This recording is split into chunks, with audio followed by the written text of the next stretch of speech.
ሰላም ወደ አድማጮቻችን፣ የኮንፈረንስ ሊጉ ዛሬ ይመለሳል። ተጠባቂው ጨዋታ ቸልሲ ከሊጋ ዋርሶ የሚደረግ ነው። ቸልሲዎች እንግዲህ ዛሬ ምሽት ለሁለት ሩብ ጉዳይ እንግዲህ በጊዜ የሚደረግ ጨዋታ ነው። ተጠባቂ ጨዋታ ነው። ወደ ፖላንድ ያቀናሉ። በሊጋ ዋርሶ ፖላንድ የሚጠበቅ ጨዋታ ነው። በኮንፈረንስ ሊጉ ቸልሲ ትልቁን የማሸነፍ እድል ያገኘው ቡድን ነው። በውድድሩ 100% የማሸነፍ ብቃት ላይ ይገኛል። በፕሌይኦፉ ማለት ነው በ16ቱ ማጣሪያ ላይ የዴንማርኩን ክለብ ኮፐንሃገንን ማሸነፉን የምታስታውሱት ነው። እንግዲህ ቸልሲ በፍጻሜው ይህንን ዋንጫ የሚያሸንፍ ከሆነ ሶስቱን የአውሮፓ ቻምፒዮንስ ሊግ ወይም ደግሞ የዩኤፋ የሚያዘጋጃቸውን የአውሮፓ ቻምፒዮንስ ሊግ፣ የኤሮፓ ሊግና የኮንፈረንስ ሊጉን ማሸነፍ የቻለ የመጀመሪያው ቡድን ይሆናል። ያለፉትን ጨዋታዎች ቸልሲ ማሸነፍ ችሏል። ነገር ግን የቸልሲ ከአንድ ጎል ልዩነት በላይ ጎሎችን ማስቆጠር እያቃታቸው ይገኛሉ። የሚሸነፉትም በአንድ ጎል ልዩነት ነው። በአጠቃላይ ባለፉት 5 ጨዋታዎች 3 1-0 አሸንፈው 1-0 ተሸንፈው የብሬንፎርዱ ደግሞ የ0-0 ውጤቱ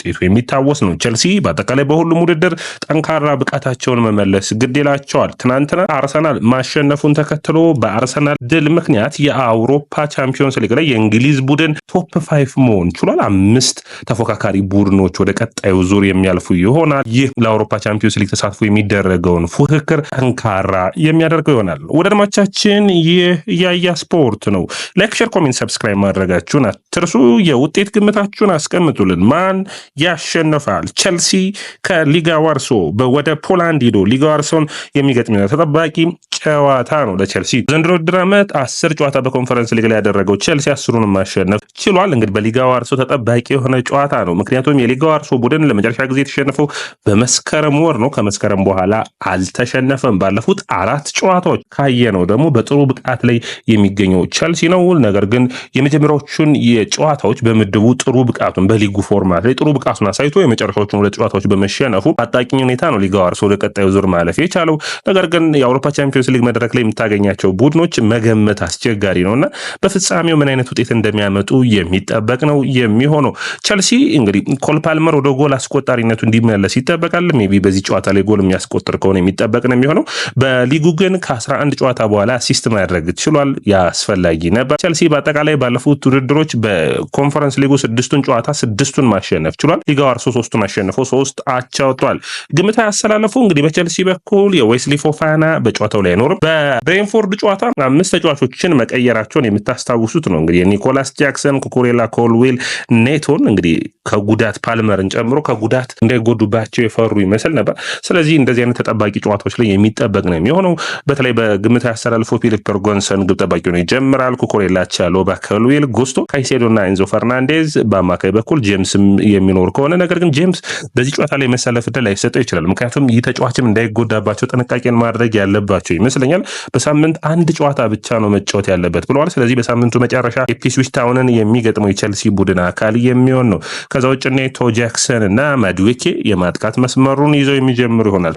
ኤንዞ ማሬስካ ከጨዋታው በፊት ስለ ጨዋታው ምን አስተያየታቸውን ሰጡ? ውድ አድማጮቻችን፣ እንግዲህ ኤንዞ ማሬስካ በጋዜጣዊ መግለጫቸው ምን ሀሳቦች አነሱ የሚለው ነው። እንግዲህ አንደኛ ያነሱት ሀሳብ ቡድኑ አሁንም ደጋፊዎቹ ከጎኑ እንዲሆን እንደሚጠብቅ፣ ከዛ ውጭ በዘንድሮ እቅዳችን ቶፕ 4 እና 5 ወይም ቻምፒዮንስ ሊግ ተሳትፎን ማግኘት ነው። ያንን መቀጠል ይጠበቅብናል በማለት አስተያየታቸውን ሰጥተዋል። የመጀመሪያ የሆነው ደግሞ ያው የሳንቼዝን ጉዳይ በሚመለከት ነው። ሳንቼዝ አሁንም አንደኛው ግብ ጠባቂያችን ነው በማለት አስተያየታቸውን ሰጥተዋል። ስለዚህ ፊሊፕ ዮርገንሰን በዛሬው ጨዋታ ላይ ግብ ጠባቂ ሆኖ ይጀምራል። ሌላኛው የሚሆነው ውዳድማቻችን በደርቢ ጨዋታዎች ላይ እንዲሁም በሌሎች ከባባድ ጨዋታዎች ላይ ተገኝቻለሁ። በአውሮፓ መድረኮች ላይ ትልልቅ ደርቢዎችን አይቻለሁ። ከዛ ውጭ በግሪክ የፓናቲያኮስ እና እንዲሁም ደግሞ ኦሎምፒያኮስን ጨዋታ፣ በስፔን የሲቪያን ደርቢ አይቻለሁ፣ በቱሪን የቱሪንን ደርቢ አይቻለሁ፣ በጁቬንቱስ ማለት ነው። በአጠቃላይ በእነዚህ ጨዋታዎች ትልቅ ጨዋታዎችን አይቻለሁ። ስለዚህ በአውሮፓ መድረክ ላይ ጠንከር ያለ ጨዋታን በዚህ ጨዋታ እንጠብቃለን። ነገር ግን ጠንካራ ብቃታቸውን ማሳየት ይጠበቅብናል በማለት አስተያየታቸውን ሰጥተዋል። ላቪያና ፎፋናን በሚመለከት አሁንም ድጋፍ እያደረግንላቸው ነው የምንገኘው። ፎፋና ከውድድር ዓመቱ ውጭ ሆኗል ብለዋል። እንግዲህ ለቸልሲ የዓለም ሀገራት ዋንጫ ላይ የዓለም ክለቦች ዋንጫ ላይ ይደርሳል ወይ የሚጠበቅ ነው የሚሆነው። ላቪያ ግን በቅርቡ የመመለስ እድል አለው በማለት አስተያየታቸውን ሰጥተዋል። ከዛ ውጭ ማርክ ጉሂ በኢዩ ውድድር ዓመት ሳይጠናቀቅ ወደ ቸልሲ የመመለስ እድል አለው፣ እንግዲህ ይመለሳልን ብለን እናስባለን በማለት አስተያየታቸውን ሰጥተዋል። ከዛ ውጭ ኢሞሽናችንን መቆጣጠር ይጠበቅብናል። በእያንዳንዱ ሁኔታ በአንድ ጨዋታ ስናሸንፍ ትደግፉናላችሁ፣ በአንድ ጨዋታ ስንሸነፍ ወይም አቻ ስንወጣ ቡድኑን እንደተሸነፈና ቡድኑ ተስፋ እንደሌለው ትናገራላችሁ፣ ያ ጥሩ አይደለም በማለት አስተያየታቸውን ሰጥተዋል። ከዛ ውጭ እንግዲህ በጣም የሚገርም አንድ አስተያየትም አይቻለሁ። አከራካሪ የነበረው የሳምንቱ መጨረሻ የቅያሪ ሁኔታ ነበርና ጋዜጠኛው ምን አላቸው?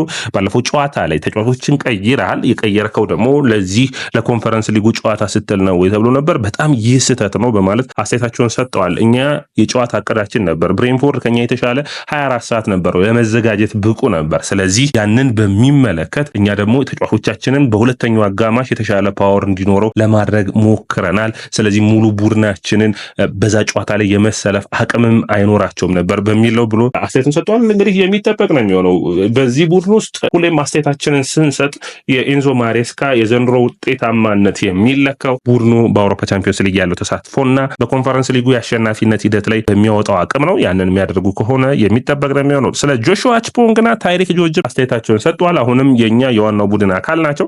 ስለዚህ በሚቀጥሉ ጨዋታዎች ቋሚ ሆነው የመጀመር እድል አላቸው። ነገር ግን ነገ የምንይዘው ያጨዋወት ስታይል ይወስነናል በማለት አስተያየታቸውን ሰጥቷል።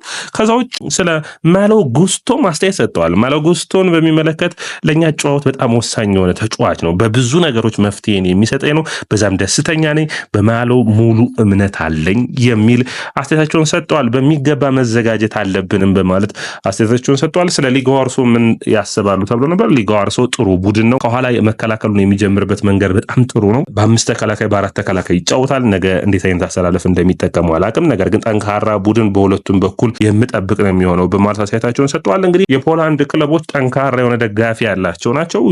የምስራቅ አውሮፓ ቡድኖች በጠቅላላ የምታውቋቸው ከሆናችሁ ጠንካራ ድጋፍን ያሳያሉ። ነገር ግን እንደ ቡድን እንደ ውጤት ለውጦችን ለማምጣት ቸልሲ አሁንም ፕሪሚየር ሊጉ ላይ ትኩረት ሰጥቶ ስራዎችን ሊሰራ ይጠበቃል። በኔ እይታ ቸልሲ ጠንካራ ተፎካካሪዎችን በምናይበት ጊዜ ቸልሲ ቶፕ 4 መውጣት ግዴታው ነው አይደለ?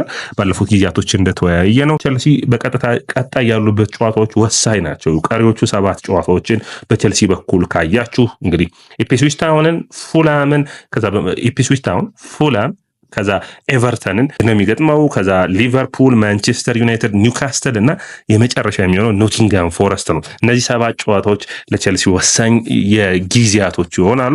ቸልሲ በአጠቃላይ ከማንቸስተር ሲቲ እንዲሁም ደግሞ ከኒውካስትል እና እንዲሁም ከኖቲንግሃም ፎረስት ጋር ስታወዳድሩት ኖቲንግሃም ፎረስት የተሻለ እድል አለው፣ ራቅ ብሎ ነው የሚገኘው። ነገር ግን ኖቲንግሃም ፎረስትም ከባባድ ጨዋታዎች አሉት፣ በኤፍኤ ካፕም ይሳተፋል።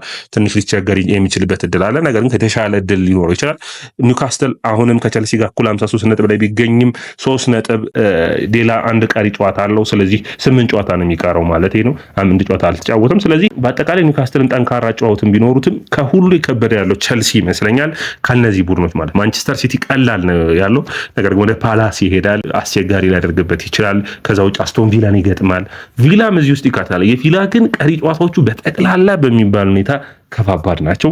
ስለዚህ ማንቸስተር ሲቲን እንዲሁም ደግሞ ኒውካስትል ጥሩ እድል አላቸው በቀሪ ጨዋታዎቹ የጨዋታ ጥንካሬ ማለት ነው። ነገር ግን ቸልሲ እንደዛ የሚባል አይደለም። በዚህ ቡድን የመጨረሻ ውጤት ያለውን 5ኛም ይሁን 3ኛ ወጥቶ ያንዳንዱ ሁኔታ ማሸነፍ ይጠበቅበታል። ምክንያቱም ቼልሲን ጨዋታ ከባባድ የሚያደርገው ኢፕስዊች ታውንን በሜዳቸው ፉልሃምን ከሜዳቸው ውጭ ነው ክራቨን ኮቴጅ ላይ የሚገጥሙት። በስታንፎርድ ብሪጅ እንዳሸነፋቸው የሚታወስ ነው። ኢፕስዊች ታውን ጨዋታ ራሱ መናቅ አይጠበቅም፣ ከሜዳቸው ተሸንፈው ነው የመጡት። ስለዚህ አሁን እነዚህን ቡድኖች ማሸነፍ ያስፈልጋል። ኤቨርተንን በሜዳቸው ነው፣ ከሜዳቸው ውጭ አቻ ወጡበት ቡድን ነው። ከዛ ውጭ ሊቨርፑልን በሜዳ መግጠም ሜቢ ጥሩ ሊሆን የሚችለው ለቸልሲ ሊቨርፑል የዋንጫ አሸናፊነቱን አረጋግጦ የሚመጣ ከሆነ ከዛ በመቀጠል የሚገጥሙት ማንቸስተር ዩናይትድ ነው። ዩናይትድም አልሞት ባይ ተጋዳይ የሆነ ቡድን ነው። ስለዚህ መገመት አይቻልም። ኒውካስትልን መግጠም ከሜዳ ውጭ በጣም አስቸጋሪ ነው የሚሆነው። ሴንት ጄምስ ፓርክ ላይ አብሮ ቀጥተኛ ተፎካካሪ ነው። በሴንት ጄምስ ፓርክ ኒውካስትል አሁን የሊግ ካፑን ካሸነፉ በኋላ በጣም ወኔ ላይ ነው የሚገኙት። በቀጥታ ጨዋታዎችን የማሸነፍና የአውሮፓ ቻምፒዮንስ ሊግ ላይ የመሳተፍ ፍላጎት አላቸው። ታቻምና መሳተፋቸውን መርሳት የለባቸውም። ሌላኛው ቡድን የሚሆነው የመጨረሻው ኖቲንግሃም ፎረስት ነው። ስለዚህ ቸልሲ በእያንዳንዱ ጨዋታ ላይ ቤስት 11ን እኔ በፕሪሚየር ሊጉ ጨዋታዎች ላይ ያሳይ የምል ነው። ስለዚህ በዚህ ጨዋታ ላይ ብዙ ተጫዋቾችን ተቀያሪዎችን ቢያደርግ ጥሩ ነው። ለነ ጆሹዋ አችፖንግ፣ ታሪክ ጆርጅ፣ እነ ፓልመር ረፍት አግኝተው በፕሪሚየር ሊጉ ላይ ጠንካራ ተፎካካሪ ሆነው ቢመጡ የሚል እይታ ነው ያለኝ። ወደ አድማጮቻችን ያያ ስፖርት ነው። ላይክ፣ ሼር፣ ኮሜንት፣ ሰብስክራይብ ማድረጋችሁን አትርሱ።